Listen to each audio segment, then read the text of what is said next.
పట్టానికి America బేస్లు assets ను Iran target చేసింది. పూర్తిగా గల్ఫ్ దేశాలతో అమెరికాకు సత్సంబంధాలు ఉన్నాయి. ఇరాన్ ఈ దేశాలను యుద్ధ భూమిగా మార్చాలనుకుంటే దుబాయ్ ఎయిర్పోర్ట్, బుర్జ్ అల్ అరబ్ హోటళ్లపై విరుచుకుపడుతుంది. సో మరోవైపు సౌదీకి సంబంధించిన ప్రిన్సే ఎక్కడున్నాడు కమేనీకి సంబంధించిన విలువైన సమాచారాన్ని ఇచ్చారని కూడా ఇరాన్ నమ్ముతోంది. సో ఈ ఆపరేషన్లో వాళ్ళు కూడా పాలు పంచుకున్నారని చెప్పి ఇరాన్ నమ్ముతోంది. మొత్తంగా టార్గెట్ చేసింది దుబాయ్ని అష్టదిగ్బంధనం చేసేలా మెరుపు దాడులతో విరుచుకుపడుతుంది. సో దుబాయ్ ఎప్పుడు కూడా పర్యాటకులతో నిత్యం వేలాది మంది, లక్షలాది మంది జనాలతో కిటకిటలాడే ప్రాంతం. ఇప్పుడు యుద్ధ భూమిని తలపిస్తూ ఇరువైపులా ఉద్రిక్త పరిస్థితులు చోటు చేసుకుంటున్నాయి. ఇక షార్జాలో క్షిపణి దాడిని మనం ఐన్యూస్ స్క్రీన్ పై క్లియర్ కట్ గా చూడవచ్చు. ఏ విధంగా మంటలు ఎగిసిపడుతున్నాయో మనకు క్లియర్ కట్ గా స్క్రీన్ పై కనిపిస్తోంది. యుఏఈపై ఆగని ఇరాన్ క్షిపణి దాడులు. ఇక మొత్తంగా యుఏఈని బాంబుల మోతతో, క్షిపణులతో విరుచుకుపడుతోంది ఇరాన్. సో షార్జాలో ఇరాన్ క్షిపణి దాడులు చేస్తోంది. దాడుల్లో ఒక షాపింగ్ మాల్ పూర్తిగా ధ్వంసమైనట్టుగా తెలుస్తోంది. షాపింగ్ మాల్లో ప్రస్తుతం మంటలు ఏ విధంగా ఎగిసిపడుతున్నాయో మనం క్లియర్ కట్ గా స్క్రీన్ పై చూడవచ్చు.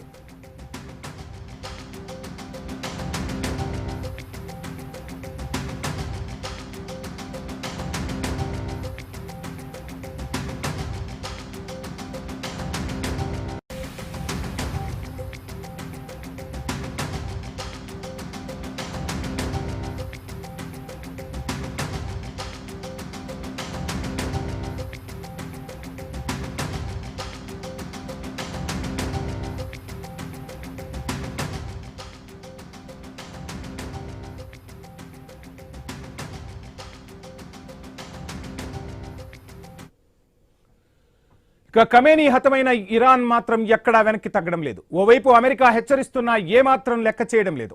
క్షిపణులతో విరుచుకుపడుతోంది. దుబాయ్ని టార్గెట్ చేసింది. భీకర దాడులకు పాల్పడుతోంది. హోటళ్లు, రోడ్లపై బాంబుల వర్షాన్ని కురిపిస్తోంది. బుర్జ్ ఖలీఫా సమీపంలోనూ పేలుళ్లు చోటు చేసుకున్నాయి.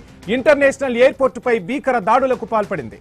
ఈ ఘటనలో 4 ప్రయాణికులకు తీవ్ర గాయాలయ్యాయి. ప్రపంచంలోనే అత్యంత రద్దీగా ఉండే ఎయిర్పోర్ట్ దుబాయ్. దాని నిర్మాణానికి 30 ఏళ్ల సమయం పట్టింది. అలాంటిది కేవలం 24 గంటల్లోనే నామరూపాలు లేకుండా చేసింది ఇరాన్. దుబాయ్ ఎయిర్పోర్టుపై భీకర దాడులకు తెగబడింది. క్షిపణులతో విరుచుకుపడుతోంది. ఇక కకావికలమైపోయింది దుబాయ్ ఎయిర్పోర్ట్. దుబాయ్ ఎప్పుడు జనాలతో కిటకిటలాడుతూ ఉంటుంది. ఎటు చూసినా, ఎక్కడ చూసినా జనాలు, టూరిస్టులతో కలకల్లాడే దుబాయ్, అలాంటి ప్రదేశం ఇప్పుడు నామరూపాలు లేకుండా పోతుంది. అక్కడ ఇరాన్ విధ్వంసానికి దిగింది. క్షిపణులతో విరుచుకుపడుతోంది.